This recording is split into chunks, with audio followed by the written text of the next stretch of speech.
सभी दर्शकों को मेरा नमस्कार। मैं शिवम उत्तर प्रदेश के भावी अध्यापकों का हार्दिक स्वागत करता हूं। तो चलिए दोस्तों, आज हम लोग का इन्वायरमेंट में आज हम लोग को क्या पढ़ना है, वो है जंतु जगत। हम लोग करेंगे जंतु जगत, जिनको बोला जाता है फौना। ठीक है, फौना के बारे में करेंगे। इसके पहले हम लोगों ने क्या देखा था, फ्लोरा, जिसको आप लोग पादप जगत कहते थे। तो इस वीडियो में जंतु जगत के बारे में पूरा विस्तृत अध्ययन करेंगे। आपका वीडियो मान के चलिए 1 आवर्स की होने वाली है। पूरा वीडियो कितने की, 1 घंटा की ये लेक्चर चलने वाला है। और आप लोग कॉपी और पेन उठा लीजिए, क्योंकि आपके जो है 3 से 4 प्रश्न यहाँ से बनेंगे और आपके दैनिक जीवन में इन प्रश्नों का बहुत ही महत्वपूर्ण होगा। आपके शादी के बाद, आपकी शादी के पहले, आपके मरने तक, जो भी सारा आपके सिस्टम है, आपके बॉडी का पूरा तंत्र है, कैसे चलता है, कैसे कार्य करता है, कैसे जीव जगत में प्राणियाँ रहती हैं, कैसे कौन से मनुष्य या फिर किस तरीके से जीव जंतु काम करते हैं, उन सारों सब के बारे में हम लोग विस्तृत चर्चा करने वाले हैं। और इसमें आपको दैनिक जीवन से बहुत ही महत्वपूर्ण जानकारियाँ, रोचक तथ्य मिलने वाले हैं। वीडियो को पूरा देखिएगा। चलिए, स्क्रीन पे आपको दिख रहा होगा कि एक वयस्क मानव शरीर के कुल अस्थियों की संख्या कितनी होती है। एक जो मनुष्य हो जाता है, वयस्क हो जाता है, युवा हो जाता है, उसके शरीर में कुल कितनी हड्डियाँ होती हैं? होती हैं 206। आपका क्वेश्चन कब आया था? ये क्वेश्चन आप देख सकते हैं, आया हुआ है यूपी टेट 2017 में। तो ये मैं आपको दिखाने के लिए बता रहा हूँ कि इस क्वेश्चन यहाँ से, इस चैप्टर से आपके यूपी टेट में एग्जाम में क्वेश्चन आते हैं। चलिए, जो लोग नए जुड़ रहे हैं, चैनल को सब्सक्राइब करते जाइए, ठीक, और वीडियो को शेयर करते जाइए। बिल्कुल, आज हम लोग पढ़ते हैं, क्या पढ़ेंगे? जंतु जगत, जिसको बोला जाता है फौना। अगर हम बात करेंगे पादप जगत, उसको बोलते हैं फ्लोरा। आप लोग को आई बटन में मिल रहा होगा कि फ्लोरा वाला चैप्टर हमने किया है, उसको वहाँ से जाके पीछे कर लीजिए, देख लीजिए। और प्लेलिस्ट में सारी वीडियो अपडेट हो गई इन्वायरमेंट की, वहाँ से सब जाकर देख लीजिए। और मैथ की भी कक्षाएं अपडेट हो गई हैं, सजीवन भूटी लेक्चर, वहाँ से आप प्लेलिस्ट में जाकर मैथ इन्वायरमेंट पढ़ सकते हैं। कुछ दिनों बाद हम लोग मनोविज्ञान भी शुरू करने वाले हैं, हफ्ते 10 दिन में। ठीक, चलिए, इस जगत में क्या होता है, जंतुओं के विषय में पढ़ा जाता है। अरस्तु को जंतु विज्ञान का जनक कहा जाता है। Father of zoology, father of biology कौन है? अरस्तु हैं। और फादर ऑफ बॉटनी कौन है? थियोफ्रेस्टस। ये हमने करा था पादप जगत में। पानी में रहने वाले जीव जैसे मछलियाँ, ऑक्टोपस, दरियाई घोड़ा आदि, रेंग कर चलने वाले जीव जैसे सांप, छिपकली, केंचुआ आदि, और कीड़े मकोड़े जैसे बिच्छू, तितली, मच्छर, मकड़ी आदि पशु पक्षी और मनुष्य सभी जंतु जगत में आते हैं। ठीक है, जंतु जगत में कौन लोग आते हैं? जिसमें जल में रहती हैं, स्थल में रहती हैं, ठीक है, वायु में उड़ते हैं, ये सभी आपके ऐसे जो जीव जंतु जानवर होते हैं, वो जंतु जगत में आते हैं, जिसको कहा जाता है फौना जगत या जंतु जगत। चलिए, अब हम लोग थोड़ा जंतु जगत जब पढ़ ही रहे हैं, तो मनुष्य में जो है थोड़ा सर्कुलेशन देख लेते हैं। थोड़ा सा मैं आपको यहाँ लिखता हूँ कि क्या होता है परिसंचरण। आप उसको हिंदी में कहेंगे परिसंचरण, इंग्लिश में कहते हैं सर्कुलेशन। सर्कुलेशन, ये सर्कुलेशन क्या होता है, परिसंचरण क्या होता है, कि पूरा जो मनुष्य का सिस्टम है ये इसी पे टिका हुआ है। इसको आप संवहन या परिसंचरण कुछ भी बोल सकते हैं, संवहन या परिसंचरण, या इंग्लिश में कहेंगे तो सर्कुलेशन होता है। और पूरा जो मनुष्य का जो बॉडी सिस्टम है इसी पे कार्य करता है। मैं आपको बता दूं कि मनुष्य कुछ भी चीज़ों को अगर खाता है और पचने के बाद उसका क्या होता है, पचने के बाद वो अपशिष्ट पदार्थ का उत्सर्जन करता है अपने शरीर से। वो किस रूप में? मल मूत्र आदि के रूप में अपने बॉडी से सभी मलों को उत्सर्जन करता है, बाहर निकालता है। ठीक है, और परिसंचरण में आपका क्या होता है, जिसे परिसंचरण, इसकी खोज किसने की थी? परिसंचरण तंत्र, इसकी खोज किसने की थी? विलियम हार्वे ने। William Harvey.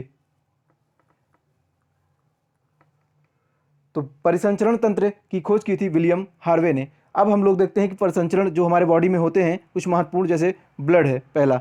ठीक है, हम लोग पहला करते हैं ब्लड, इसको बोलते हैं हिंदी में रक्त, रुधिर या खून। ठीक, यह एक चिपचिपा तरल लाल रंग का पदार्थ होता है। इसका लाल रंग इसमें मौजूद एक वर्णक हीमोग्लोबिन के कारण होता है। हमने देखा था कि पत्तियों का हरा रंग पादप में वो क्लोरोफिल के कारण, लेकिन मनुष्य का जो लाल रंग खून का होता है उसमें एक वर्णक होता है हीमोग्लोबिन। और जैसे काकरोच, केकड़े, इन जीवों का वर्णक इनमें नहीं पाया जाता है, इसलिए इनका खून लाल नहीं होता है। तो किसका किसका खून लाल नहीं होता है? आपका हो जाएगा काकरोच और केकड़ा। काकरोच और केकड़े का खून लाल नहीं होता है क्योंकि इसमें वर्णक नहीं पाया जाता है, और मनुष्य में हीमोग्लोबिन नामक वर्णक पाया जाता है, इसलिए मनुष्य का खून लाल होता है। तो हमने रुधिर देख लिया। अब खून के बारे में थोड़ा सा इसका कार्य देख लेते हैं। खून का काम क्या होता है? अगर हमारे शरीर में खून ना हो, एक वयस्क मनुष्य के शरीर में लगभग 5 से 6 लीटर खून पाया जाता है। एक वयस्क मनुष्य के शरीर में 5 से 6 लीटर खून होता है।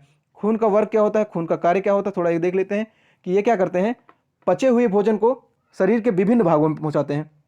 जैसे जब आप खाना खाते हो, खाना आपका पच जाता है, इसके बाद वो जो खाना पच जाता है वो शरीर के विभिन्न भागों तक पहुंचाना जो है ये किसका कार्य होता है? ये ब्लड का या खून का कार्य होता है। ठीक, और इसका दूसरा कार्य क्या होता है? इसका कार्य होता है कि फेफड़ों से ऑक्सीजन को शरीर के और भागों तक पहुंचाता है। आपका जो फुफ्फुस है, फेफड़ा है, वहाँ से ऑक्सीजन को पूरे शरीर में पहुंचाता है तथा शरीर के अन्य भागों से जो CO2 होता है वो कहाँ तक पहुंचाता है? वो आपके फेफड़े तक पहुंचाता है। मतलब खून का कार्य होता है फेफड़े से ऑक्सीजन को पूरे शरीर में पहुंचाना तथा कार्बन डाइऑक्साइड को फेफड़े तक पहुंचाना। ये हमारा खून का मुख्य कार्य है। तो उम्मीद करता हूँ आपको वीडियो अच्छी लग रही होगी, समझ में आ रहा होगा मैं क्या कहना चाह रहा हूँ। अगर वीडियो अच्छी लग रही है तो वीडियो को लाइक करते जाइए। दूसरा हमारा हृदय, हार्ट। ठीक है,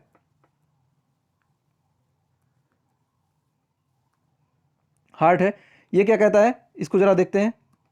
यह मनुष्य की बाईं छाती में स्थित होता है। दिल कहाँ होता है? दिल, कोई व्यक्ति है उसकी बाईं तरफ दिल होता है, छाती में उसके दिल होता है। इस इसका आकार मनुष्य की मुट्ठी के बराबर होता है। मनुष्य का हृदय 4 भागों में, 4 कक्षाओं में बटा होता है। ठीक है, दोनों अलिंद और दोनों निलय। जैसे आपके जो 4 कक्ष में बटे हुए हैं वो कौन कौन से होते हैं मैं आपको बताता हूं। जैसे आपका हो गया बायां अलिंद, बायां निलय और दायां निलय। तो 2 अलिंद होता है और 2 निलय होता है। कुल मिला के मनुष्य का जो हृदय होता है वो 4 चैम्बर में बटा होता है, 4 कक्ष में बटा होता है। वही आपका क्या होता है? दिल होता है। दिल 4 चैम्बर से मिलकर बना होता है मनुष्य का। वही हम बात करते हैं कुछ और जीवों की, जैसे मछलियों में सिर्फ 2 होते हैं। मछलियां सिर्फ दोनों साइड उनके चैम्बर होता है। ठीक है, एक अलिंद एक निलय होता है मछलियों में, लेकिन मनुष्य में 2 अलिंद 2 निलय होता है। हम बात करते हैं सबसे ज़्यादा तो होता है काकरोच में। काकरोच, इनका खून लाल नहीं होता दोस्तों, और इनमें 13 चैम्बर पाए जाते हैं, 13 कक्ष पाए जाते हैं। चलिए ज़्यादा डिटेल में नहीं करेंगे। हाँ, अब देखिए आपका आ गया है, फिगर आ गया है हृदय का। हृदय आपका ऐसे होता है, कुछ इस प्रकार से हृदय होता है। कैसे? ये ऐसे ही होता है हृदय। और आप देख सकते हैं इसमें क्या क्या होता है, बायां अलिंद दायां अलिंद। ठीक है, बायां निलय दायां निलय। जो 4 चैम्बर आपको बताए थे मैंने, 4 कक्ष होते हैं मनुष्य में, वही होता है कौन कौन? बायां अलिंद दायां अलिंद, बायां निलय दायां निलय। बाकी फुफ्फुसी सिरा और फुफ्फुसी धमनी होती है, जो क्या करती है? वो हमारे ब्लड में ऑक्सीजन मिलाती है और एक CO2 को दूर करती है। ठीक, अभी हम इसको भी करने वाले हैं अच्छे से। हाँ चलिए, कोशिकाएं होती हैं। हाँ, अब देखिए आगे आपका कि जो यूपी टेट मैथ्स की तैयारी आप लोग कर रहे हैं, आज आपका वीडियो आया पार्ट 2 नंबर सिस्टम का, जिसमें मैंने आपको क्रमागत संख्याओं का योग मात्र 2 सेकंड में करना कैसे बताया है। वो वीडियो आप लोग जाकर तुरंत देखिए, और वीडियो अगर अच्छा लगे तो उसको जो है लाइक ज़रूर करिएगा। चलिए आगे देखते हैं, धमनी और सिरा।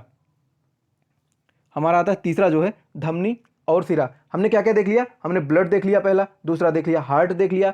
ठीक है, अब जैसे हार्ट हमने देख लिया, हार्ट के कुछ वर्क हमने नहीं देखे। हमने खून का कार्य देखा था क्या होता है। ठीक है, हम हृदय जो आपका होता है उसके कुछ कार्य देख लेते हैं, क्या क्या हृदय का कार्य होता है। हृदय क्या करता है? ब्लड को पंप करता है, यह रक्त को पंप करता है। और 1 मिनट में हृदय कितनी बार धड़कता है? 72 बार धड़कता है, 72 बार। और 1 मिनट में आदमी कितनी बार सांस को छोड़ता है, अप डाउन करता है?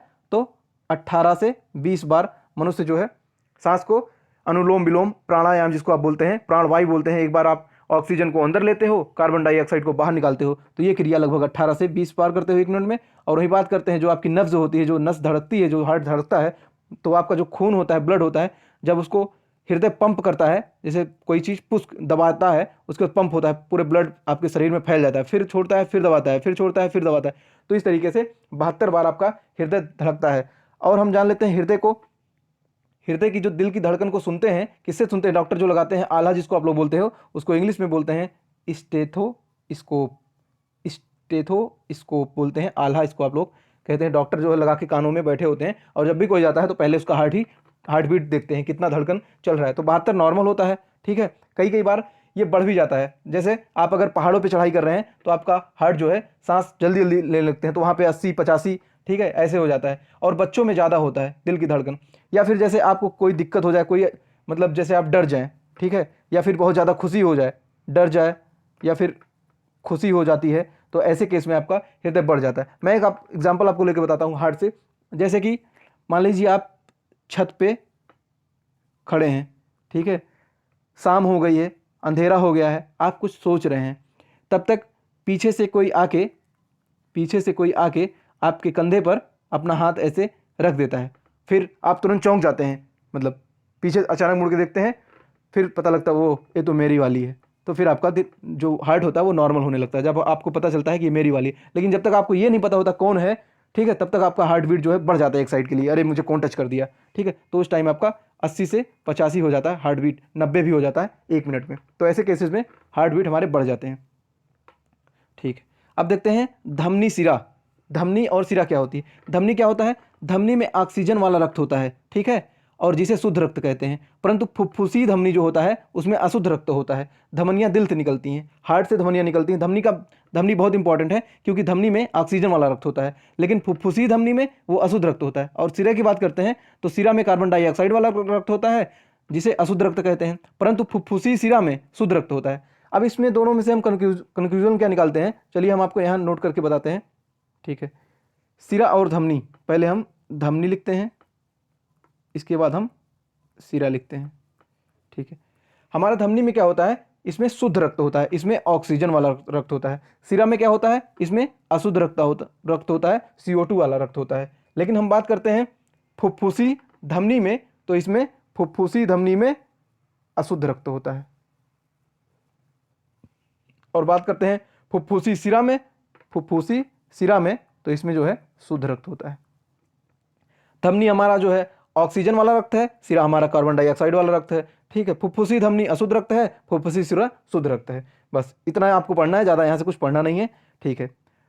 अब उससे पहले हम लोग थोड़ा सा हमने देख लिया कि धमनी के बारे में और सिरा के बारे में। अब ब्लड के बारे में, जब हम ब्लड पढ़ ही रहे हैं तो जो हमारे एक वैज्ञानिक हैं कार्ल लैंड स्टीनर, इन्होंने क्या दिया था? इन्होंने एक सिद्धांत दिया था, ठीक है, और मनुष्य के रक्त को 4 समूह में बांट दिया था। वो कौन कौन से समूह थे? ए था आपका, ठीक है, बी था आपका, ठीक, आपका AB था और आपका O था। तो 4 रक्त समूहों में बांट के विभाजन कर दिया था ब्लड को। वो कौन थे? Karl Landsteiner. लेकिन आपसे बात किया जाएगा कि परिसंचरण तंत्र की खोज किसने की थी, तो ब्लड की, तो आप बताएंगे विलियम हार्वे। लेकिन जो खून को 4 वर्ग में बांटने का काम किया था, विभाजन किया था, तो कार्ल लैंड स्टीनर ने किया था, जो कि 4 वर्ग में बांटा था, AB और O। यहाँ से आपके प्रश्न एग्जाम में जरूर बनते हैं। वो किस टाइप के प्रश्न होंगे, आइए जरा हम लोग देखते हैं, ठीक है। अब यहाँ हो गया ए वाला जो होता है वो किसको किसको ब्लड देता है? A को देता है और AB को देता है। बी वाला किसको देगा? B को देगा और AB को देगा। AB वाला किसको देगा? AB को देगा। वो किसको देगा? वो जो है ये सबको देगा, A को भी देगा। ए वाला आपका वो जो होता है वो सर्वदाता है, ठीक है। O वाला सिर्फ O को देगा, लेकिन AB जो है वो सबका ले सकता है, सबका ब्लड ले सकता है। AB जो है A का भी ले सकता है, B का भी ले सकता है, O का भी ले सकता है और AB का भी ले सकता है। वो लेकिन क्या करता है? वो सबको खून दे सकता है। किसको किसको? A को भी दे सकता है, B को भी दे सकता है और AB को भी दे सकता है, ठीक है। अगर हम बात करते हैं सर्वदाता और सर्वग्राही के बारे में, सर्वदाता और सर्वग्राही आपका होता है, एग्जाम में बहुत पूछा जाता है। तो यहाँ पे आपका जो AB है वो क्या होता है? सर्वग्राही होता है, और वो होता है आपका सर्वदाता होता है। ए आप लोग याद कर लीजिए क्योंकि ये बहुत पूछा जाता है। AB आपका सर्वग्राही होता है, अर्थात ये सबको दे सकता है, और सर्वदाता ये जो है AB आपका सर्वग्राही होता है, सबका खून ले सकता है, और वो जो है सर्वदाता होता है, सबको खून दे सकता है, ठीक है। हाँ, इतनी बातें सुन।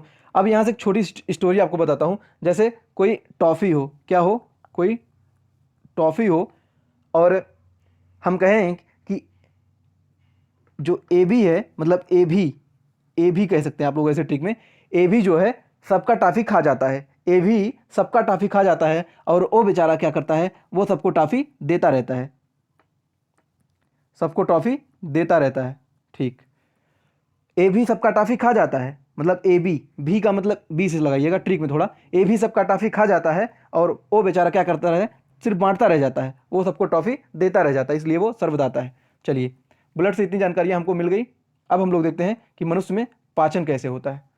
हमने क्या क्या देख लिया? खून देख लिया, हृदय कैसे धड़कता है, खून कैसे कैसे बॉडी में पास होता है, धमनी सिरा देख लिया, ब्लड ग्रुप देख लिया, कार्ल लैंडस्टीनर जो खून का विभाजन किया था 4 A B O में, वो भी देख लिया। अब मनुष्य पाचन क्रिया देख लेते हैं। ठीक है, भोजन का एक ऐसे रूप में टूटना जिस रूप में मनुष्य का शरीर उसे ग्रहण कर ले पाचन कहलाता है।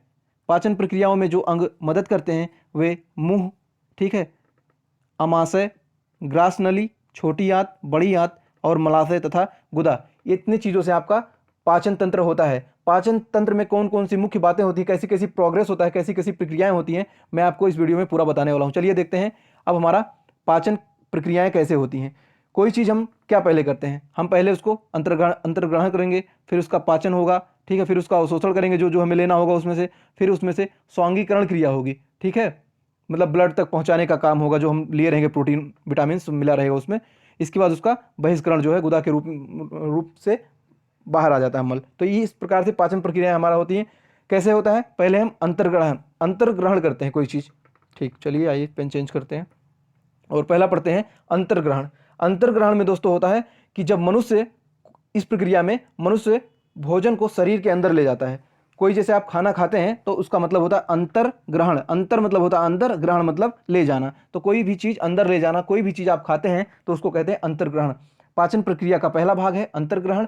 इसमें कोई भी मनुष्य किसी भोजन को खाता है और जब भोजन खाता है, जब जीभ से आपका लगता होगा तो आप देखते होंगे कि वो तरल पदार्थ बन जाता होगा। कोई सूखा भी चीज़ आप खाएंगे, काजू बादाम कुछ भी खाइए, सूखा ड्राई फ्रूट खाइए, तो अंदर आपका जो टाइलिन होता है, लार होता है, लार में मिलकर वो अंदर चला जाता है। तो हमारा यहाँ से पता चल गया कि पचाने में लार महत्वपूर्ण भूमिका निभाती है। ठीक है, हम अपने दांतों से भोजन को क्या करते हैं, दांतों से भोजन हम काट के खाते हैं। ठीक है, हम चीर के खाते हैं, जैसे हमारा गन्ना होता है, ठीक है, गन्ना को कैसे चीर के हम इसको चूसते हैं। ठीक है, इसके बाद दांत से हम पीस के कोई चीज़, जैसे चना हो गया, लाई हो गया, चबाने का काम करते हैं। ठीक है, लाई भैया आप दांतों से, तो आप दांतों से चबा सकते हैं, पीस सकते हैं, काट सकते हैं और चीर के भी खा सकते हैं। तो इस तरीके से अंतर्ग्रहण, कोई भी भोजन किसी प्रकार से आप खाइए, उसके बाद जब खाएंगे तो क्या होगा, पाचन होगी। इस प्रक्रिया में क्या होता है कि छोटे छोटे कणों के रूप में भोजन टूट जाता है आपका। जो आप खाए रहेंगे भोजन, वो क्या होता है, पार्टिकल्स के रूप में, कण के रूप में टूट जाता है। जैसे आपने दाल चावल खाया, उसके बाद अंदर जो है वो छोटे छोटे टुकड़ों के रूप में जैसे पीस उठता है, वो टूट जाता है। और यह प्रक्रिया जो है मुंह में, अमाशय में और छोटी आंत में होती है। यह प्रक्रिया आपकी कहाँ से शुरू हो जाती है, मुंह में, अमाशय में, इसका मतलब पेट में, और फिर जो है छोटी आंत में, और वहीं जाके भोजन पच जाता है। उसके बाद बड़ी आंत में जाती है, वहाँ से मलाशय में जाता है, उसके बाद जो है वहाँ से आपका मल निकल जाता है बाहर, गुदा के रूप, बाहर गुदा से। ठीक, तो हमने देख लिया पाचन में। तो हमारा जो पाचन का मुख्य अंग है वो है मुंह, अमाशय और छोटी आंत। तो कभी भी आपसे अगर पूछा जाएगा तो ऑप्शन में आपको वही लगाना है। ठीक है, छोटी आंत, यहाँ एक बात आई जिसको बोलते हैं क्षुद्रांत। छोटी आंत को आप लोग क्षुद्रांत भी कहीं कहीं लिखा होता है, तो आप कंफ्यूज मत होइएगा। इसकी लंबाई जो होती है, लेंथ होती है, वो होती है 7.5 मीटर, मतलब बहुत ही बड़ा होता है। छोटी आंत सिर्फ नाम की छोटी है और पूरे शरीर की सबसे बड़ी, अगर लंबाई की दृष्टि से बात करेंगे, इसको खोल देंगे, छोटी आंत ऐसे होती है, उसी में ऐसे ऐसे गोल गोल चक्कर लगाइए, इसको आप खोलेंगे तो ये लगभग इतना होगा, 7.5 मीटर। और आप सबको पता होगा कि 1 मीटर में कितना फीट होता है, तो 1 मीटर में लगभग 3.28 फीट होता है। एक मीटर में 3.28 फुट होता है। तो आप लगा लीजिए कि 7.5 गुणे इतना करेंगे तो लगभग आपका 22-23 जो है फिट आ जाएगा छोटी आंत की लंबाई। हाँ ठीक, कभी कभी फीट में दिया रहता है, तो इसलिए मैंने आपको चेंज करना भी बता दिया। तो हमने पाचन देख लिया। ठीक, अब हमारा तीसरा है अवशोषण। हम अवशोषण मतलब एब्जॉर्ब करना किसी चीज़ को। इस प्रक्रिया में क्या होता है कि भोजन में मौजूद जो उपयोगी पदार्थ होते हैं उनको शरीर जो है एब्जॉर्ब कर लेता है। जैसे भोजन में जो कुछ अच्छाइयाँ होती है, जैसे जिससे ब्लड बनता है, जो अच्छा खाने से, जैसे चुकंदर उकंदर आप खाते हैं तो उससे खून बनता है, तो इसे इसलिए कहा जाता है चुकंदर खाइए। तो जितनी भी अच्छी चीज़ें आप खाएंगे, क्या होगा, आपका बॉडी जो है ऑब्जर्व करता जाएगा, उन चीज़ों को, पदार्थों को एब्जॉर्व करता जाएगा, अवशोषण करता जाएगा। और इस प्रक्रिया, जो अवशोषण की प्रक्रिया होती है, या जो कहाँ होती है, ये छोटी आंत में होती है। अगर खाने से संबंधित कोई भी आपका बात आएगा कि खाना कहाँ सबसे अंतिम में पचता है, कहाँ पूरी तरीके से खाना पच जाता है, तो वो छोटी आंत में होता है। ठीक है, अवशोषण जो इसका छोटी आंत में होता है, जिसमें क्या क्या पाया जाता है, इसमें आपका वसा होता है, प्रोटीन होता है और आपका कार्बोहाइड्रेट होता है। ठीक, कार्बोहाइड्रेट। तो छोटी आंत में वसा, प्रोटीन और कार्बोहाइड्रेट होता है। इनका अवशोषण जो है छोटी आंत में होता है। बस इतनी सारी बातों हमको पता होना चाहिए। ठीक, बड़ी आंत अगर आएगा तो पूछेगा, अगर बड़ी आंत, तो बड़ी आंत की लंबाई कितनी होती है, 1.5 मीटर, तो इसमें 3.8 2/8 से फीट से गुणा करेंगे, जितना आएगा वो फीट में आ जाएगा। ठीक, बड़ी आंत की लंबाई उतनी होती है। अब हम देखते हैं हमारा चौथा है वो है स्वांगीकरण, कि स्वांगीकरण क्या होता है। इस प्रक्रिया में दोस्तों क्या होता है, जो हम लोग अवशोषित भोजन किए रहते हैं, जो खाए रहते हैं ना, उसमें रक्त के साथ पूरे शरीर में विभिन्न अंगों में पहुंचता है। रक्त के द्वारा जो खून होता है आपका शरीर में, जो खून दौड़ता है, परिसंचरण करता है, इसी खून के द्वारा जो आप भोजन लिए रहते हैं, अवशोषण किए रहते हैं, इसी रक्त के द्वारा पूरे शरीर में आपका जो है दौड़ता है, जो जो आप खाए रहते हैं। इसलिए क्या होता है, जब कोई जहर खाता है, जैसे कोई जहर पी लिया, ठीक, उसमें क्या होता है, जहर पिया, इसके बाद वो खून में मिल जाता है जहर, और खून हमारे पूरे शरीर के सभी नसों में दौड़ जाती है, और जल्दी से क्या होता है, आदमी की मृत्यु हो जाती है। इसलिए जहर खाया हुआ इंसान रेयरली ही बचता है, वो अधिकतर मतलब मर जाता है। ठीक है, पांचवा देखते हैं बहिष्करण, और इसको बोलते हैं निष्कासन। इस प्रक्रिया, ये पाचन तंत्र का अंतिम रूप है। इसमें क्या होता है कि जो हमारा अपचित भोजन है, जो पचा नहीं होता है भोजन, वो हमारे शरीर से बाहर निकल जाता है, और जो पच जाता है वो हमारे शरीर में खून के रूप में बन जाता है, और जो नहीं पचता है उसको बाहर निकाल दिया जाता है। और किस रूप में इसको बाहर निकालते हैं, ये मलाशय में इकट्ठा होता है जाके अंतिम में। सबसे पहले प्रोसेस क्या होता है कि हम मुंह से खाए, लार मिला हमारे मुंह में, लार जब मिलता है तो हम श्वास की मदद से पेट में जाता है, और पेट में गया फिर अग्नाशय में जाएगा, और इसके बाद छोटी आंत में जाके पूरी तरीके से मतलब पच जाएगा भोजन, फिर बड़ी आंत में जाएगा। उसके बाद जो नहीं थोड़ा मोड़ा बचा रहता है वो मलाशय में चला जाता है, उसके बाद अंतिम क्रिया, और मलाशय से फिर हमारे गुदा में जाती है, और गुदा के द्वारा हम इसको जो है मल के रूप में बाहर निकालते हैं। ठीक, हाँ, मल के रूप में, गुदा के द्वारा मल के रूप में हम इसको बाहर निकाल देते हैं। तो हमारे पाचन तंत्र का जो अंतिम स्वरूप है वो है बहिष्करण। तो इस तरीके से पूरा मानव का जो प्रक्रिया है, कोई व्यक्ति खाना खाता है, फिर पाचन क्रिया होती है, फिर उसमें से जो प्रोटीन वसा होता है उसको ऑब्जर्व किया जाता है, फिर ऑब्जर्व करने के बाद ब्लड उसको पूरे बॉडी में भेजती है, और उसके बाद बॉडी जो कुछ बचा खुचा है उसको मल के रूप में हम बाहर निकालते हैं। तो इस तरीके से हमने देखा कि पाचन की प्रक्रिया 5 प्रकार से होती है। ठीक है, अब हम लोग क्या देखने वाले हैं, ठीक है, हम लोग कुछ उत्सर्जन की बात कर लेते हैं कि मनुष्य में उत्सर्जन का प्रोसेस, मैंने आपको बताया ना कि उत्सर्जन कैसे होता है। मनुष्य अपने शरीर से उत्सर्जन जो है अपशिष्ट पदार्थ को बाहर कैसे निकालता है, तो वही उसका सारा प्रोसेस मैंने सजीव वाले चैप्टर में आपको पढ़ाया है। आप लोग प्रीवियस लेक्चर जाके देख लीजिएगा। उसमें क्या होता है कि उसमें जो गुर्दे का सबसे ज़्यादा काम होता है, जो डायलिसिस करता है आपका, फिर फेफड़े का काम होता है, फेफड़ा, ठीक है, त्वचा जिससे आप पसीना वसीना बाहर निकालते हैं, स्वेट, और स्वेद के रूप में जानते हैं उसको, यकृत, लीवर जिससे यूरिन बनता है, लीवर, ठीक है, और इसके बाद आपका मलाशय होता है। तो इतने जो है, इतने तरीके से आप अपने शरीर में अपशिष्ट पदार्थों का उत्सर्जन कर सकते हैं। ये वीडियो में मैंने पहले भी आपको पढ़ा दिया है, तो आप जाके वहाँ से वीडियो देख लीजिए जो लोग नहीं देखे हैं। ठीक है, अब हम लोग बात करते हैं कि कुछ विशेष जानवर या पक्षियों के बारे में, कुछ विशेष जानवर या पक्षी के बारे में, जैसे शेर हो गया, बाघ हो गया, हाथी हो गया, गैंडा हो गया, जिराफ हो गया, पेंगुइन हो गया, व्हेल हो गया, डॉल्फिन हो गई, मोर हो गया, सांप हो गया, केचुआ हो गया, चिंपैंजी हो गया, स्लॉथ हो गया आपका। ये सभी जानवरों के बारे में हम लोग इस वीडियो में विस्तृत चर्चा करने वाले हैं, और मज़ा आएगा आपको पूरा, और पूरा एक निचोड़ आपको दूंगा इस वीडियो में, पूरा निचोड़ दूंगा कि आपका एक भी क्वेश्चन एग्जाम से बाहर नहीं आ जाएगा। इतना मैं गारंटी के साथ कह सकता हूँ कि 99% कह सकता हूँ मैं आपको, कि जितना मैं पढ़ा रहा हूँ, अगर आपने अच्छे से वीडियो पढ़ लिया, वीडियो का नोट्स बना लिया अच्छे से, और यूपी टेट या सुपर टेट जो लोग दे रहे हैं इस बार, अगर परीक्षा से 2 दिन पहले भी पूरे चैप्टर को अच्छे से रिवाइज कर लोगे, तो मुझे नहीं लगता कि आप 30 में से यूपी टेट में और 10 इन्वायरमेंट वहाँ से आपका 40 नंबर ये कोई काट पाएगा। जी बिल्कुल, बात सही बात। आप लोग कमेंट करते जाइएगा, हाँ कैसे मैं पढ़ा रहा हूँ आपको, तरीका कैसा है। ठीक है, तरीके में परिवर्तन करना हो तो भी बताइए, मैं तरीका चेंज कर दूंगा, जैसा आप कहोगे मैं वैसा ही पढ़ाऊंगा। चलिए हम लोग देखते हैं, हमारा पहला आज का विशेष जानवर में शेर है। इसको अंग्रेजी में बोलते हैं लॉयन। ठीक है, इसको अंग्रेजी में बोलते हैं लॉयन। शेर को जंगल का राजा भी कहते हैं। आप सबको पता होगा जंगल का राजा कौन होता है, शेर होता है। चलिए हम अब क्या करेंगे, हम नोट बनाएंगे, एक जानवर को अलग से पढ़ेंगे। हम पहला पढ़ रहे हैं शेर।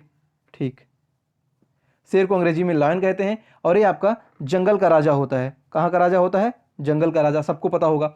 इसकी उम्र लगभग 14 साल होती है। ये शेर जो है 14 साल ही जीता है, बाघ से कम जीता है दोस्तों। ये भूरे रंग का होता है, और अपनी मूंछों से शिकार का पता लगाता है। कैसे, मूंछ से, हाँ अपनी मूंछों से ये अपने शिकार का पता लगाता है शेर जो है। हाँ बिल्कुल सही बात है। और शेर क्या करता है कि अंधेरे में मनुष्य से लगभग 6 गुना ज़्यादा देखता है, 6 टाइम, 6 गुना ज़्यादा देखता है। जैसे मनुष्य अगर वहाँ 1 मीटर देखता है, तो ये जो उससे ज़्यादा अंधेरे में देखेगा, 6, 1 गुने 6, तो 6 मीटर देखेगा। ठीक है, ये जो है मनुष्य से 6 गुना ज़्यादा देख सकता है। हाँ, और शेर समूह में रहता है और समूह का नेता कौन होता है? शेरनियाँ होती हैं। ठीक है, शेरनी समूह का नेता होती है। और शेर क्या होता है? अपने मलमूत्र की वजह से, अपने मूत्र की सहायता से अपने क्षेत्र या अपने घर या अपने इलाके को पहचान सकते हैं। मतलब ये, तुम धरती पे चाहे जहाँ रहोगी, तुम्हें तेरी खुशबू से पहचान लूँगा। ठीक है, जीत मूवी का जो गाना है कि ये मल या मूत्र से जो है शेर अपने घर को पहचान जाते हैं। जैसे शेर हो गया, बाघ हो गया, कुत्ता हो गया, ये सब प्राणी जो हैं ये अपने मलमूत्र से पहचान जाते हैं कि हमारा घर आ गया है बच्चों। और शेर का दहाड़ जो कहाँ तक सुनाई देता है? लगभग इसकी दहाड़ जो है, रोर लायर दहाड़ जो आप कहते होंगे, लायन रोरिंग, तो शेर की दहाड़ लगभग 2.5 से 3 किलोमीटर सुनाई देता है। अगर ये दहाड़े शेर एक बार में तो 2.5 से 3 किलोमीटर सुनाई देता है। ठीक, हमने शेर के बारे में देख लिया इतनी सारी बातें। हमारा दूसरा है, अब क्या कहता है? हमारा दूसरा है बाघ। बाघ को अंग्रेजी में कहते हैं टाइगर। टाइगर आप सबको पता होगा। ठीक है, टाइगर हमारा राष्ट्रीय पशु क्या है? टाइगर है। राष्ट्रीय पशु हमारा टाइगर है। राष्ट्रीय पशु टाइगर है। इसके शरीर पे जो है पीली और काली धारियां होती हैं, येलो एंड ब्लैक। काली धारियां आप देखे होंगे कि बाघ जो होता है, इनके ऊपर, शरीर के ऊपर पीली और काली पट्टियां होती हैं, धारियां होती हैं। और इनकी आयु लगभग 26 साल होती है, जो कि शेर से दोगुना होती है। शेर की 14 होती है और बाघ की जीवन काल जो है वो 26 साल होता है, बाघ का आयु। ये भी अपनी मूंछों की मदद से शिकार करते हैं, जैसे शेर करता था। ये भी अंधेरे में मनुष्य से 6 गुना देखते हैं, अंधेरे में मनुष्य से 6 गुना ज़्यादा देख सकते हैं। ठीक है, और ये इनके भी समूह का नेता कौन होता है? समूह का लीडर कौन होता है? उनके समूह का नेता होता है बाघिन। जैसे शेर का शेरनी, वैसे बाघ का बाघिन होता है। ठीक, यह भी अपने मूत्र की वजह से अपने घर को पहचान लेती हैं। यह भी अपने मलमूत्र की वजह से अपने क्षेत्र, अपने घर, अपने इलाके, अपने आश्रय को जान लेते हैं। इसलिए जब भी इनके यहाँ कोई दूसरा आता है तो ये जान जाती हैं उनके मूत्र से कि ये कोई दूसरे प्राणी या दूसरे टाइप के लोग आ गए हैं। और अपनी मूँछों से हवाएं चलती हैं, जब अपनी मूँछों से जान जाते हैं कि हमको शिकार करना है। और जब बाघ भी दहाड़ता है तो इसकी दहाड़ लगभग 3 किलोमीटर तक होती है। शेर की 2.5 से 3 किलोमीटर, इसका भी वही होता है 2.5 से 3 किलोमीटर। और यह भी मांसाहारी होता है, और बाघ भी हमारा, शेर भी मांसाहारी होता है। तो शेर और बाघ में दोनों चीज़ें लगभग म्यूचुअल हैं। ठीक है, लेकिन बाघ हमारा राष्ट्रीय पशु है और शेर जंगल का राजा होता है। बाकी शेर की जो आयु होती है लगभग 14 वर्ष होती है और बाघ की आयु लगभग 26 साल होती है। बाघ से इंपॉर्टेंट कुछ बातें जान लेते हैं कि हमारा 1973 में आया था प्रोजेक्ट टाइगर। 1973 में हमारा आया था प्रोजेक्ट टाइगर। Project tiger. ठीक,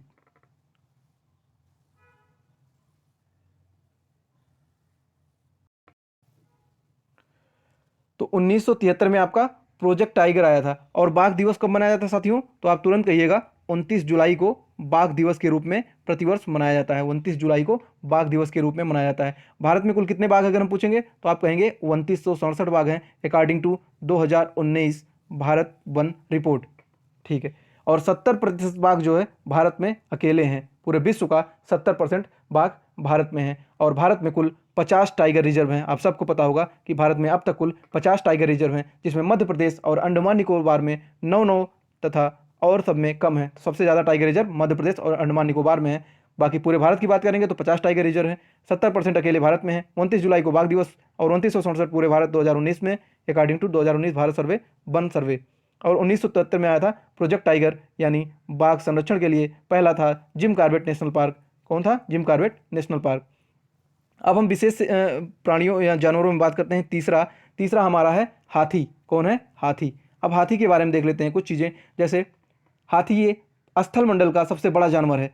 स्थल मंडल का सबसे बड़ा जानवर है और इसकी आयु जो होती है वो 70 वर्ष तक होती है। ठीक, हाँ, इसका रंग आप सबको पता होगा, ब्लैक होता है, काला होता है।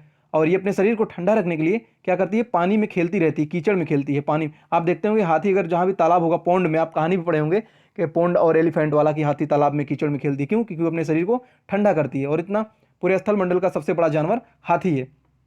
ठीक है, एक दिन में जानते हो कितनी पत्तियां खाती है दोस्तों? ये लगभग 1 क्विंटल, इसको बोल सकते हैं आप 100 kg बराबर होता है 1 क्विंटल।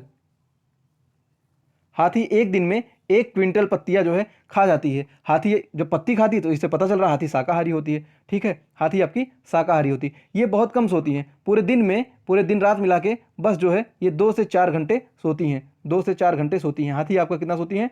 2 से 4 घंटे सोती हैं। हाथी के कान बहुत बड़े होते हैं। हाथी के कान बहुत बड़े होते हैं। ये हाथी से अपने कान से क्या करती हैं? कान से हवा भी लेती हैं। कान से सुनने का भी काम करती हैं और अपने कान से हवा भी लेती हैं। हवा इसलिए लेती हैं क्योंकि चींटी, मैंने आपको कहानी बताया था ना कि चींटी हाथी को मार सकती है, इसलिए हाथी डरती है कि चींटी मेरे कान में घुस जाएगी, इसलिए अपने कान को हमेशा हवा देती रहती है, कान को हिलाती रहती है। इनके कान बहुत बड़े बड़े होते हैं। ठीक, और हम लोग हाथी से प्रोजेक्ट एलिफेंटा, प्रोजेक्ट हाथी जो चलाया गया था भारत में, वो कब चलाया गया था? 1992 में। और हाथी दिवस प्रतिवर्ष मनाया जाता है 12 अगस्त को। 12 अगस्त को विश्व भर में प्रत्येक 12 अगस्त को प्रत्येक वर्ष विश्व हाथी दिवस के रूप में मनाया जाता है। अगर हम बात करेंगे भारत में तो 27 से 30 हज़ार हाथी इस टाइम हैं। ठीक है, 2019 के सर्वे के अनुसार। और भारत में जो हाथियों के लिए रिजर्व किया गया वो पेरियार, ठीक है, पेरियार वन्यजीव अभ्यारण्य, ये आपका केरला में है। ये हाथियों के लिए रिजर्व है। ठीक, चलिए हम लोग अब अगला देखते हैं। हमारा आज का चौथा है, ठीक, वो क्या है? आपका गैंडा। ये स्थल मंडल पे पाया जाने वाला दूसरा सबसे बड़ा, हाथी सबसे बड़ा जानवर है, इसके बाद दूसरा सबसे बड़ा जानवर वो है आपका गैंडा। इनमें गैंडा आप देखेंगे एक सींग वाले और दो सींग वाले, मतलब एक सींग का भी गैंडा होता है और दो सींग वाला भी गैंडा होता है। तो इसलिए आपने सुना होगा कि असम में काजीरंगा नेशनल पार्क एक यहाँ क्या है? ये एक सींग वाले गैंडों के लिए रिजर्व है। कहाँ पे? असम में। असम में। ये क्वेश्चन बार बार पूछा जाने वाला है, सदाबहार प्रश्न है, इसलिए मैं आपको बता दे रहा हूँ। गैंडे के वजन कितना होता है? गैंडे का वजन होता है 1000 किलोग्राम। इसको आप बदलेंगे क्विंटल में तो हो जाएगा 10 क्विंटल। इसको आप बदलेंगे टन में तो आपका हो जाएगा 1 टन। तो कितना वजन होता है? गैंडे का वजन 1 टन लगभग 1000 किलो, या फिर आप कह सकते हैं 10 क्विंटल के बराबर होता है। ठीक, यह शाकाहारी होता है। ठीक है, यह शाकाहारी होता है। और इनकी चमड़ी जो है, इनकी चमड़ी, त्वचा बहुत मोटी होती है, लगभग 1.5 सेंटीमीटर होती है। ठीक, चलिए यहाँ से हम लोगों ने इतना देख लिया। अब आगे देखते हैं हम लोग जिराफ के बारे में। ठीक, जिराफ की ऊंचाई आप ऐसे ही जान जाओगे क्या होता है कि यह पृथ्वी का सबसे ऊंचा जानवर है। हाइट के मामले में अगर बात करेंगे, हाइट के मामले में, तो सबसे ऊंचा जानवर कौन सा है? वो जिराफ है। इसकी ऊंचाई कितनी होती है दोस्तों? इसकी ऊंचाई होती है लगभग 5 मीटर। जिराफ की ऊंचाई कितनी होती है? 5 मीटर होती है। ठीक, यह बहुत कम सोता है। एक दिन में लगभग आप मान के चलो 2 से 3 घंटे सोता है जिराफ। एक दिन में 2 से 3 घंटे। जैसे हाथी बहुत कम सोता है 2 से 3 घंटे, वैसे जिराफ भी बहुत कम सोता है। हमारा अगला है, नेक्स्ट है हमारा, वो है पेंगविन। पेंगविन, पेंगविन के बारे में क्या होता है कि यह उड़ने वाला पक्षी नहीं है दोस्तों, यह उड़ता नहीं है। ठीक है, this birds can not fly, यह उड़ नहीं सकता है, उड़ने वाला पक्षी नहीं है। और यह पानी में तैर भी सकता है और बर्फीले इलाकों में पाया जाता है। कहाँ पाया जाता है? बर्फीला, जहाँ भी कोई बर्फीला इलाका होगा वहीं जो है पेंगुइन नाम की एक पक्षी पाई जाती है। लेकिन यह उड़ती नहीं है और यह अपने अंडे देती है। तो अंडे कहाँ देगी? अंडे अपने बर्फ से देती है। जब जहाँ रहेगी वहीं देगी, जो जहाँ रहेगा वो चीज़ वहीं करेगा ना भैया। बर्फ पे रह रही तो बर्फ पे अंडा देगी, सिंपल सी बात है। तो एग्जाम में आपसे पूछ लिया गया था टेट में कि बताइए पेंगुइन अंडा कहाँ देती है? सबको पता है भैया, बर्फ में रहती है तो बर्फ में देगी अंडा, तो ये बर्फ में अंडा देती है। ठीक, इतना हमारा क्लियर हो गया। आगे हम लोग चलते हैं व्हेल के बारे में। अब देखते हैं व्हेल। ठीक है, यह जलमंडल का सबसे बड़ा जानवर है। इसको आप स्तनधारी है, जो भी कहना चाहें, जीव जानवर जो भी आप कह सकते हैं कहिए। यह जो है स्तनधारी में सबसे बड़ा जानवर है, जीव है व्हेल। ठीक है, ब्लू व्हेल, ब्लू व्हेल। ठीक, ब्लू व्हेल स्तनधारी है और यह जलमंडल का सबसे बड़ा जीव है। और यह सांस कैसे लेती है? यह सांस लेती है मनुष्य की तरह फेफड़े से, यानी फुफ्फुस से। ब्लू व्हेल और डॉल्फिन जब मैंने आपको कराया था पिछले चैप्टर में तो बताया था कि यह जो है फेफड़े से सांस लेती हैं। और इनकी उम्र कितनी होती है? 90 साल, 90 वर्ष।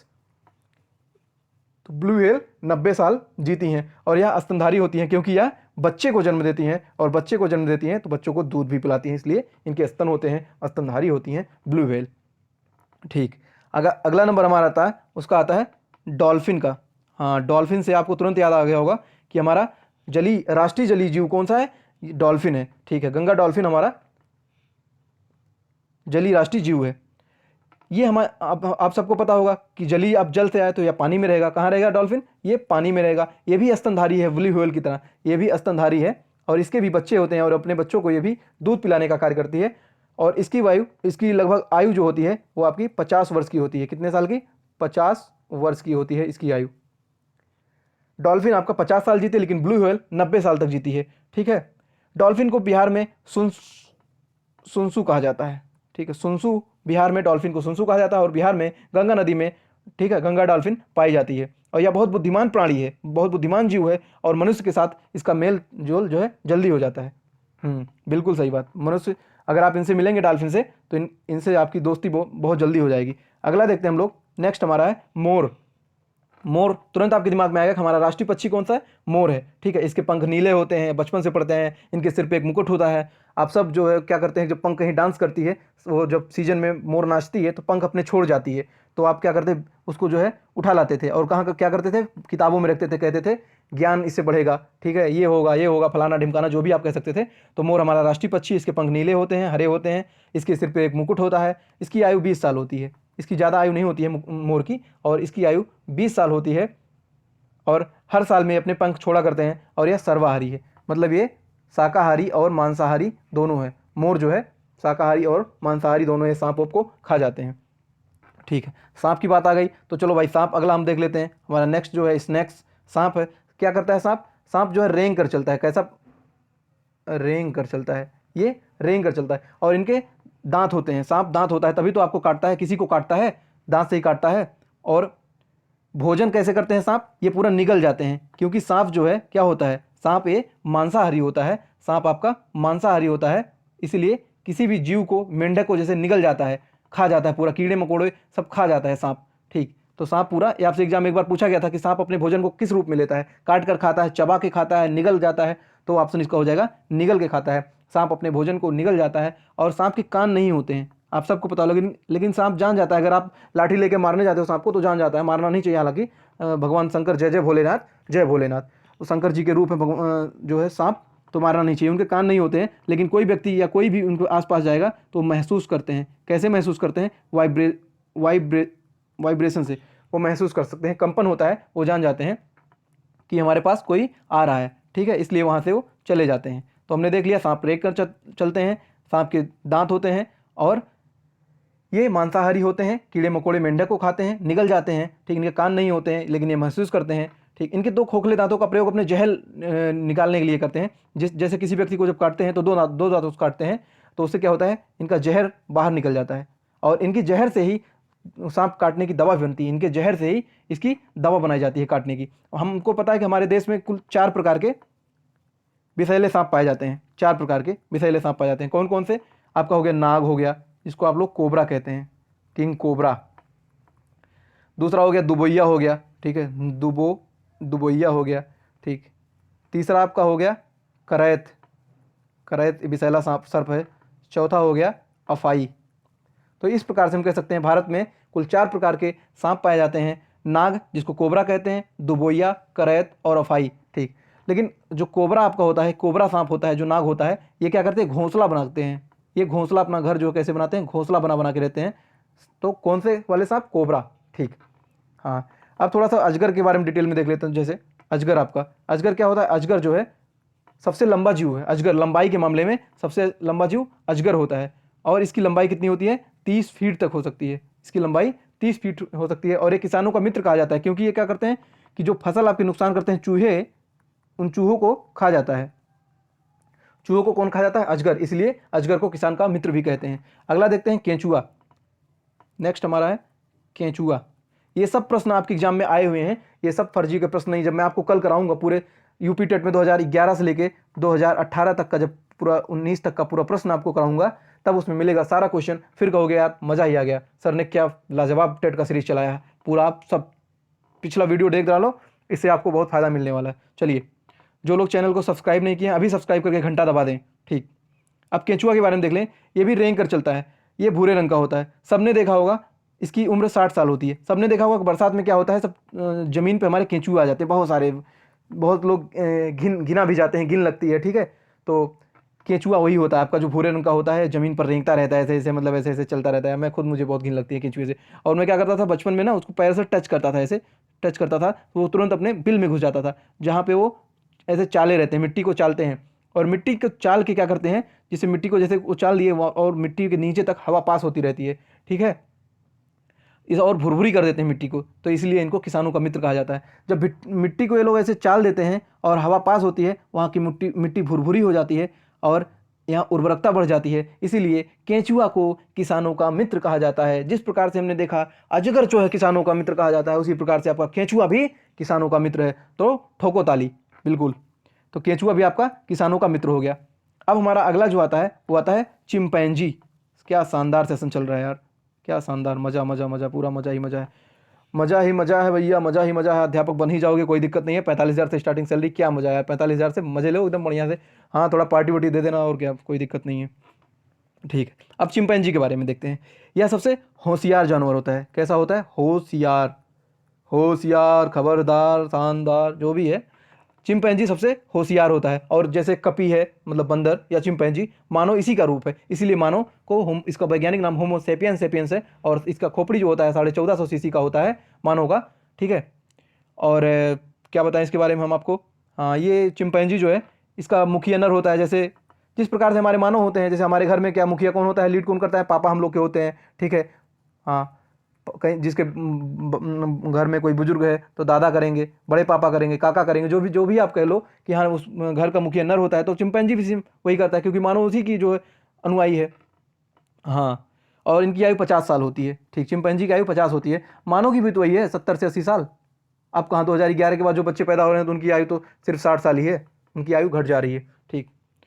लगातार इंटरनेट के प्रयोग से, लगातार डिजिटलाइजेशन होने से, जो आप मोबाइल चला रहे हैं, टच बार बार टच कर रहे हैं, इससे कैंसर का खतरा बढ़ता है, रेडिएशन होता है, तो बहुत सारी दिक्कतें हैं। 2011 के बाद डाटा कहती है कि जो भी बच्चे पैदा हो रहे हैं वो सिर्फ कितने जिएंगे? 60 साल जिएंगे, ठीक। अरे यार, हम लोग तो ज़्यादा जिएंगे ना। हाँ, 1995 में पैदाइशी है तो काफ़ी जिएंगे ही, ठीक।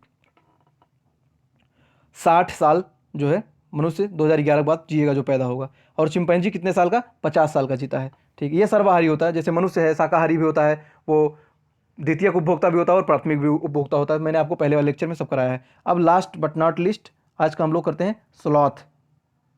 आपका स्लॉथ जो है एक जानवर होता है। ये कैसे होता है? ये कुछ भालू टाइप का होता है, जैसे भालू नहीं होता है ऐसे ही आपका स्लॉथ होता है। लेकिन ये बहुत शुद्ध और साफ होता है, ये गंदगी नहीं करते हैं, ये शुद्ध प्लस साफ माना जाता है पर्यावरण में इनको। ये बहुत अच्छे होते हैं स्लॉथ, और ये भालू जैसे होते हैं। और ये रात्रिचर है, रात्र में जागता है और पूरे दिन लगभग 17 से 18 घंटे सोता है, लेकिन रात में 5 से 6 घंटे जागता है। इसलिए स्लॉथ आपका क्या है? रात्रिचर है। रात्रिचर यानी रात में चरने वाला या रात में घूमने वाला, रात में जागने वाला कौन है? आपका स्लॉथ है, ठीक है। यह पेड़ों पर उल्टा लटक भी सकते हैं, पेड़ पे उल्टा लटक के सो भी सकता है, ठीक है। इसकी आयु जो होती है वो 40 वर्ष होती है। स्लॉथ की उम्र कितनी होती है? लगभग ये 40 वर्ष तक जिंदा रह सकता है। ये तैराक भी बढ़िया है दोस्तों, क्या बात है। स्लॉथ में बहुत अच्छी गुण है, ये शुद्ध और साफ होता है, स्वच्छ होता है। और ये क्या करता है? शाकाहारी और मांसाहारी दोनों होता है। सर्वाहारी ये भी होता है, क्योंकि ये जो है पेड़ के पत्तों को खाता है और कीड़े मकोड़े भी खाता है, कीड़े मकोड़े को खाता है, तो ये भी जो है सर्वाहारी है। तो स्लॉथ हमने देखा कि रात्रिचर है, ठीक है, दिन में सोता है और रात में जागता है 6 घंटे 5 घंटे जो भी आप कह लो, 18 घंटे लगभग सोता ही सोता है। 40 वर्ष का होता है। अच्छा, तैराक भी है स्लॉथ, कीड़े मकोड़े और पत्तियों को खाता है, ठीक। इतनी बातें हो गई। तो अब देखते हैं हमारा क्या क्या इसमें आज का हमने क्या क्या कौन कौन सा पढ़ लिया, ठीक। हमने पक्षियों में शेर देख लिया, जानवरों में बाघ देख लिया, हाथी देख लिया, गैंडा देख लिया, जिराफ देख लिया, पिंगविन देख लिया, व्हेल देख लिया और डॉल्फिन देख लिया। इसके बाद हमने मोर देख लिया, सांप देख लिया, कछुआ देख लिया, चिंपैंजी देख लिया, स्लॉथ। तो यहाँ से दो प्रश्न आपके एग्जाम में बन सकते हैं, 1 से 2 प्रश्न, ठीक है। तो ये इंपॉर्टेंट है। अब थोड़ा सा वीडियो ख़त्म होने वाला है, तो कुछ रोचक बात कर लेते हैं। जैसे शीत निद्रा एक होता है, कभी कभी पूछ लिया जाता है आपको। ऐसे आप सोचिए एग्जाम्पल, इसको इंग्लिश में बोलते हैं हाइबरनेशन, HIBERNATION, इसको हाइबरनेशन भी कहते हैं। और ये जो है शीत निद्रा, इसको हिंदी में कहते हैं। तो कुछ जानवर ठंड के मौसम में बिल्कुल दिखाई नहीं देते हैं। ठंडी जैसे पड़े तो घर में घुस जाएंगे, क्या हो जाइए? ठंडी जब पड़ी तो घर में घुस जाइए। जैसे कौन कौन से जानवर आपके हो जाइए? तो हो जाइए आपका सांप, ठंडी में ये सब ना दिखाइए। बिच्छू, क्या कहा था बच्चा लोग? हाँ, छिपकली, भालू, ये सब लगातार सोते ही रहते अपने घर में। हाँ, ठंडी से डर लगती है का? ठंडी से डर लगती है का? नहीं, ठंडी से नहीं डर लगती है, लेकिन ये लोग शीत में जो है, ठंडी में सोते हैं, इनको मज़ा आता है। जैसे आप लोग रजाई में सोते हो, मोबाइल चलाते हो घर में चोरी चुप्पे से, ठीक है, चैटिंग वेटिंग करते हो, तो ऐसे शीत निद्रा में सांप बिच्छू छिपकली ये लोग अपने आश्रय में सोते रहते हैं, और इसी को हम लोग कहते हैं शीत निद्रा। लगातार ये पूरा सीजन सोते ही रहते हैं, 4-4 महीने ठंडियों में, अपने घर से बाहर ही नहीं निकलते। इन्हीं को हम लोग कहते हैं शीत निद्रा। तो आज का जो आपने चैप्टर देखा सजीव जगत, इसमें पार्ट 3 था, जंतु जगत हमने कवर कर लिया। और कल जो हम लोग का आएगा बहुत धमाका होगा। पूरे जो तीनों पार्ट का है इसका मिक्सअप करके हम लोग क्या करेंगे, तीनों पार्ट से मिला के हम पूरे 40 प्रश्नों का टेस्ट करेंगे, जो कि 2011 से 2019 तक अब तक जितनी बार टेट हुआ है, यहाँ से क्या क्या आपके प्रश्न बने हैं, कैसे कैसे प्रश्न बने हैं, वो सारे प्रश्न हम लोग करने वाले हैं कल के वीडियो में। तो आप लोग वीडियो देखना बिल्कुल मत भूलिएगा, और चैनल को अभी सब्सक्राइब कर लीजिए, ताकि जो भी आपकी मेरी वीडियो आए वो आपको तुरंत पता चल जाए। यहाँ से आपके 4 से 5 प्रश्न जो है श्योरली पूछे ही जाएंगे, जिसमें आपका जो जगत होता है, मैंने आपको पढ़ाया था, प्रोटिस्टा होता है, कवक होता है, मोनेरा होता है, पादप जगत होता है, जंतु जगत होता है।